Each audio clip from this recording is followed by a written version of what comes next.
Être libre.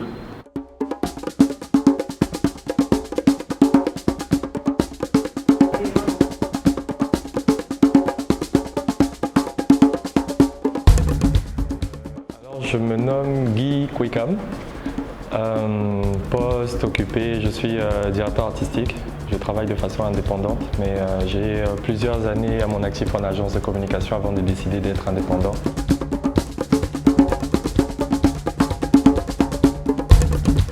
On va dire que j'ai suivi la formation de graphiste conventionnel. Ensuite, j'ai fait mes pas en agence et j'ai gravi les échelons jusqu'à arriver au poste de directeur de la création, la dernière agence où j'étais. Et voilà quoi. Donc oui, je suis passé par une formation de graphiste conventionnel d'abord.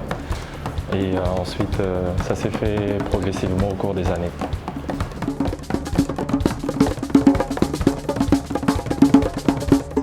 Concrètement, c'est un brief qu'on reçoit, c'est un client qu'on a en face qui a un besoin. On a un brief, il nous fait état de son besoin concrètement, il peut avoir les idées précises ou pas. Et c'est à nous, c'est au directeur artistique en fait de l'orienter. Dans mon cas particulièrement, il s'agira de l'accompagner sur toute la partie visuelle. Concrètement, mais il y a aussi de l'accompagnement on va dire dans la stratégie elle-même, si tout n'est pas encore calé au niveau du client, si les idées ne sont pas encore très nettes. Donc mon travail, on va dire en particulier, ou alors mon quotidien, c'est de la réflexion pour un accompagnement visuel la plupart du temps sur des projets de communication pour des clients.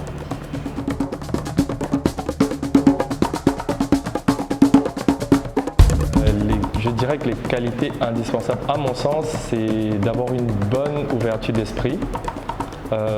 Il faut être flexible, il faut avoir une très bonne culture pour pouvoir s'adapter aux différents projets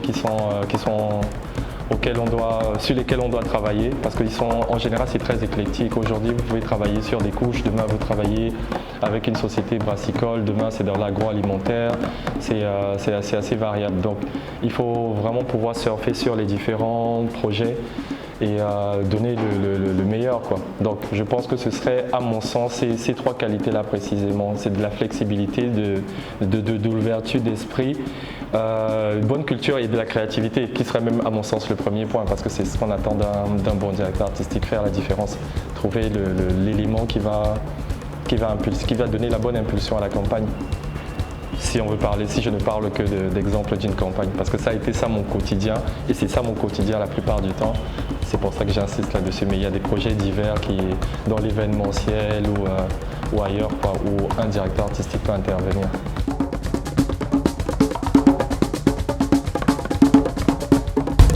Alors ma meilleure réalisation, on va dire personnelle, c'est sur un projet. C'était un projet personnel avec un ami. On travaillait en agence de communication et on était un peu, on va pas dire qu'on était, excusez-moi l'expression, saoulé, mais c'est surtout que le travail en agence de communication, il y a un canevas à suivre, il y a un client qui vous demande quelque chose, il y a vos responsables N+1, N+2 qui vous donnent un chemin à suivre. Du moins tout est réglé en fait comme une horloge, ce qui fait qu'avec mon ami et collègue qui se nomme Roland Le Holland, on a personnellement pensé à un projet qui est vraiment parti de rien mais qui a pris une ampleur et qui a eu un très gros impact ici au Cameroun en particulier. Ça s'appelait Apéro Street, qui était un événement bimensuel qui avait lieu à Douala et à Yaoundé, et même qui s'est exporté en Côte d'Ivoire et au Gabon, qu'on a mené vraiment de A à Z. Et je dois dire que comme expérience, ça a été une très belle aventure, ça a été vraiment un territoire d'expression où j'étais complètement libre, tous les deux on était libres, et quand on voit ce que ça a donné comme résultat, je veux dire, j'en suis assez fier.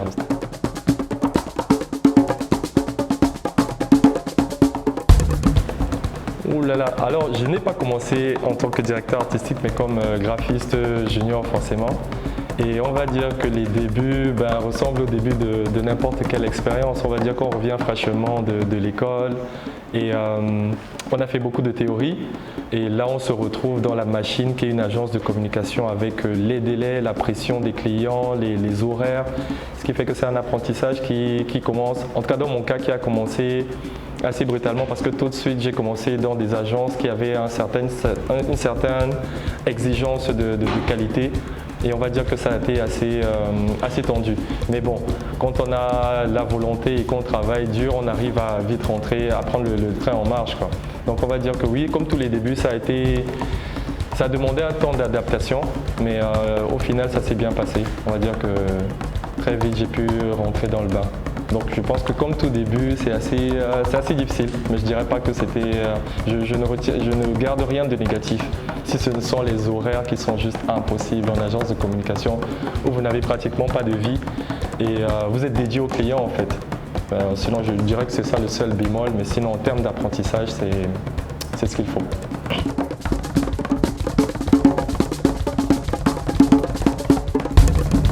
C'est satisfaire le client, mais c'est surtout répondre à sa demande, la comprendre et répondre à sa demande. Parce que comme je vous dis, dans notre domaine, les commandes sont très éclectiques. Les besoins des clients sont très éclectiques. Vous pouvez faire face à tellement de demandes différentes.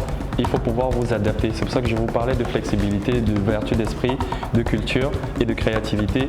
Parce que tous ces différents points vous aident à analyser le besoin, le comprendre et arriver à fournir un résultat qui sera satisfaisant, non seulement pour votre client, mais parce que la plupart du temps, c'est un client qui s'adresse à ses consommateurs ou au plus grand nombre.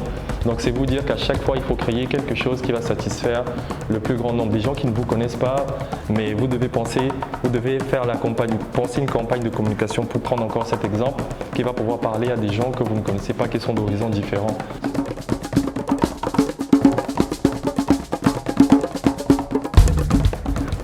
Ça vient d'un peu partout, j'avoue. Quand je vous parlais d'avoir de la culture, c'est qu'il faut s'intéresser à tout et n'importe quoi. Moi en particulier, c'est les expériences que je vis au quotidien. Surtout, moi je suis quelqu'un, je fuis la monotonie au maximum. Du coup, dès que j'ai l'occasion, je voyage. Et je pense que c'est les choses que je vois, les expériences que je vis qui me permettent d'être créatif. D'être créatif, parce qu'à force de côtoyer d'autres cultures, de voir comment les autres vivent, de voir d'autres choses, ça vous permet d'avoir un regard plus large en fait, une ouverture d'esprit qui vous permet ensuite de prendre dans chaque élément et de créer quelque chose en fait qui vous est propre. Et c'est comme ça que vous faites en fait pour comprendre le besoin des autres ou savoir comment parler à des gens que vous ne connaissez pas, parce que quand vous vous baladez et que vous vivez des expériences, ça vous permet d'avoir un regard plus large, une vision plus large. C'est ça.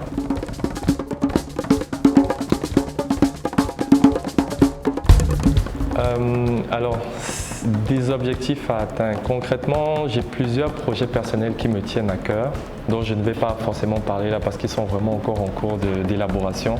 Mais ce que je vise concrètement, c'est de laisser une empreinte. Parce qu'en tant que personne créative, pas juste directeur artistique, parce que je crée dans différents domaines, et en parallèle même de ma carrière de directeur artistique, je gère une carrière d'artiste. Je pense que ce qui me tient le plus à cœur, c'est de laisser une empreinte, de laisser une trace. À savoir que demain, j'aimerais qu'il suffise que je fasse un point sur une toile, ou bien que quand j'ai créé quelque chose, que ce soit propre à moi, que les gens puissent identifier cela comme mon travail.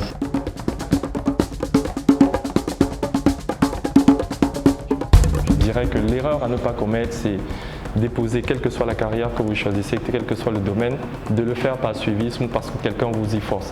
Il faut le sentir pour pouvoir donner le meilleur de soi. Je pense que c'est même ça qui fait la différence entre différents graphistes. À la fin de la journée, c'est la créativité. C'est qu'il y a quelqu'un qui va le faire parce qu'il maîtrise les logiciels, mais il y a quelqu'un d'autre parce qu'il a vraiment quelque chose à la base. Et en plus de sa maîtrise des logiciels, il produit un travail qui, forcément, sur la balance, est meilleur que celui de l'autre. Donc je pense que c'est ça, c'est la passion qui doit guider les choix qu'on fait.